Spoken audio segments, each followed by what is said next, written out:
সন্দেশখালীর ঘটনা এমনি ঘটতো না, কারণ শিক্ষার অভাব সমাজের একটা নির্দিষ্ট অংশের থেকে আমরা পিছিয়ে আছি। তো যাতে আমরা না পিছিয়ে যাই। মনে আছে সন্দেশখালীর হাটগাছি অঞ্চলের সেই প্রদীপ মণ্ডলের কথা, যাকে খুনে নাম জড়িয়েছে শাহজাহানের। অভিযোগ ওঠে বাড়ি থেকে তুলে নিয়ে গিয়ে চোখের মণিতে গুলি করে কুপিয়ে খুন করা হয়েছিল প্রদীপকে। তখন তার দুই ছেলে ছোট। বড় ছেলে প্রীতমের তখন ভালোই জ্ঞান, চোখের বাবাকে ছটফট করতে শেষ হতে দেখেছিল। মায়ের হাত ধরে সেদিন দুই ভাই গ্রাম ছেড়েছিল। পুলিশের এফআইআরে প্রথমে শাহজাহানের নাম থাকা সত্ত্বেও পরে নাম সরিয়ে দেওয়া হয়। হাইকোর্টের সেই মামলা এখনও বিচারাধীন। প্রদীপের সেই ছেলে প্রীতমই নাম উজ্জ্বল করল সন্দেশখালীর। উচ্চ মাধ্যমিকে ৯৬% বেশি নম্বর পেয়েছে সে। উচ্চ মাধ্যমিকে ৪৮৩ পেয়ে বুঝিয়ে দিল সন্ত্রাস মেধা আটকাতে পারে না। ২০১৯ সালের জামাই ষষ্ঠীর দিন অভিযোগ ওঠে সেদিন শাহজাহানের লেঠেল বাহিনী হাজার লোক হামলা চালিয়েছিল হাটগাছি অঞ্চলের ৫৬ নম্বর বুথের বিজেপি কর্মী প্রদীপ মণ্ডলের বাড়িতে।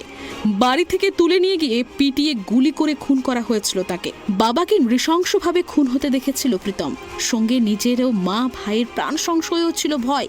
আর এই অবস্থাতেই প্রদীপের স্ত্রী পদ্মা শ্বশুরের ভিটে ছেড়ে অন্যত্র আশ্রয় নেন। ফিশারি করে সংসার চালাতেন, কিন্তু ২১-এর নির্বাচনের পর সেই ফিশারিও শাহজাহান বাহিনী দখল করে নেয় বলে অভিযোগ। তারপর থেকে ছোটখাটো কাজ করে সংসার চালাতেন আর স্বপ্ন দেখে চলতেন সন্দেশখালীর বুকে দাঁড়িয়ে দুই ছেলেকে মানুষ করার। প্রথমের তখন কতই বা বয়স, পড়াশোনার জন্য নয়, ছেলে যাতে বেঁচে থাকে তার জন্য ছোটবেলাতেই আবাসিক স্কুলে ভর্তি করিয়ে দিয়েছিলেন পদ্মা। তখন ইউপিএসসি আইপিএস এর অর্থ বুঝতো না প্রীতম, তবে সমাজের কীটগুলোকে মুছে ফেলতে বদ্ধপরিকর ছিল। মাধ্যমিকের পর নরেন্দ্রপুর রামকৃষ্ণ মিশনে ভর্তি হয়। নরেন্দ্রপুর রামকৃষ্ণ মিশন থেকে এবারে উচ্চ মাধ্যমিকে ৯৬% নম্বর পেয়েছে প্রীতম। বাবার চোখের মণি উপড়ে খুন করেছিল শাহজাহান। ৬ বছর পর প্রদীপের ছেলে প্রীতম আইপিএস হতে পাড়ি দিচ্ছে দিল্লি। তবে কি এবার সন্দেশখালীতেই নতুন ভোর? প্রীতম বড় হয়ে আইপিএস অফিসার হতে চায়। তার কথায় বাবার খুনের সময় ঠুঁটো জগন্নাথের মতো বসেছিল পুলিশ। সমাজের কীর্তির নির্মূল করতে চায়। যোগ্য জবাবটা দিতে পারবো, কারণ প্রশাসনিক পদে সব থেকে উপরে আইএএস হয়, তারপরে আইপিএস হয়। তো আইপিএস থাকলে আমি ফিল্ডেও কাজ করতে পারবো সব থেকে বেশি পরিমাণে, আমার অন্তত মানে যেটা আমি বুঝেছি। তো এই কারণে আর প্রশাসনটাকে আমি ভালো মতন বুঝতে চাই। তার কারণ আমরা যে জায়গা থেকে আসি, সন্দেশখালী দেখেছেন সন্দেশখালীতে কী কী ঘটনা ঘটেছে। তো সুতরাং ভাবতেই পারছেন কোন জায়গা থেকে আসি। আমরাও মানে সমাজের থেকে যদি আপনি ঠিকঠাক দেখেন এত বড় একটা ঘটনা ঘটেছে, তাহলে আপনি তো নিশ্চয়ই বুঝতে পারছেন যে সন্দেশখালীর ঘটনা এমনি ঘটতো না, কারণ শিক্ষার অভাব সমাজের একটা নির্দিষ্ট অংশের থেকে আমরা পিছিয়ে আছি। তো যাতে আমরা না পিছিয়ে যাই, আমরাও সমাজের মানে মূল স্রোতে ফিরতে পারি এবং আমরা মানে সমাজটাকে আমরাও যাতে ঠিকঠাক মতন পরিচালিত করতে পারি, সমাজের বৃহত্তর কাজে, দেশের বৃহত্তর কাজে যাতে অংশগ্রহণ করতে পারি এবং আমাদের যুব সম্প্রদায় মানে শুধু বেকার হয়ে নয়, কিংবা তামিলনাড়ুর কারখানায় শুধু যেন না ওরা খাটতে থাকে, কারণ ওদেরও তো ভবিষ্যৎ আছে। ওদের কথা হয়তো কেউ বলবে না। আজ আমার ঘটনা ঘটেছে, মা আমার জন্য এই জায়গাটা করেছে, তাই আজকে আমার কথাটা। ছেলে আজ সফল। দুই ছেলেকে আঁকড়েই যে জীবন যুদ্ধ চালিয়ে গিয়েছেন পদ্মা, আজ তিনিও সফল। তার লড়াই সফল।